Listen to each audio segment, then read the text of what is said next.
Nataka niwaambie ule ukweli ili kila mtu apate 50 zake, kila mtu abaki na 50 zake. Wale ambao wamechukua mashamba ya serikali alafu mnakwenda kukodisha, yani madalali kwa kifupi, mtu kati. Serikali haitaki mtu kati.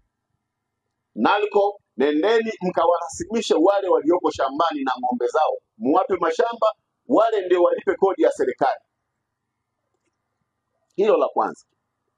Wale ambao wamepewa vitalu na serikali wakakaribisha watu kutoka nje ya nchi, nendeni mkafunje mikataba yao mara moja. Majina tunayo ya wote waliokaribisha watu kutoka nje ya nchi na marundo ya mifugo.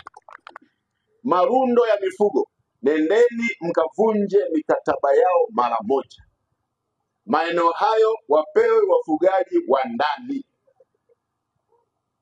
Hilo najua mtanuna kwa sababu karibia nusu mnafanya hiyo biashara. Na mimi wala sitaki mnipigie makofi. Isipokuwa tusilogane tu, kwa sababu pia ukinijaribu ukakuta niko vizuri utaumia.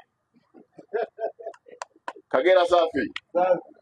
Wale wanaoingiza ng'ombe kutoka nje ya nchi, sitaki kuzitaja nchi gani, mnazifahamu. Marundo, maelfu, mamia ya ng'ombe yako ndani ya nchi yanachunga kwenye mashamba ya serikali kutoka nchi za nje, sitaki kuzitaja, mnazijua. NALCO mnawajua na majina mnayo, tumeshawaleteeni.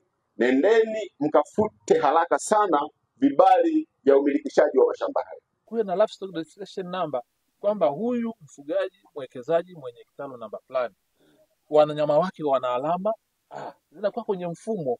Kwa hiyo hata ukija kukagua ukikuta ng'ombe wengine ambayo hawana hiyo alama au register, unajua kabisa huyu amepangisha. Kwa sababu hakuna mfugaji atakayeuza ng'ombe zake eti akupe wewe uweke alama yake.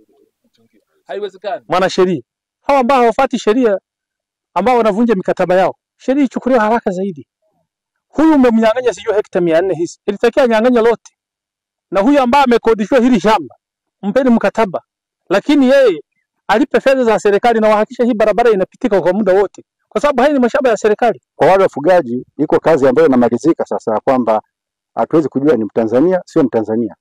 Orodha tayari imeshaandaliwa na nadhani karibuni itafikia Mheshimiwa DC ili watusaidie sasa kujua kwamba huyo ni nani, ili sasa wale wanaobaki ambao wako kirimu waweze kupewa mikataba kwa ajili ya kuwekeza.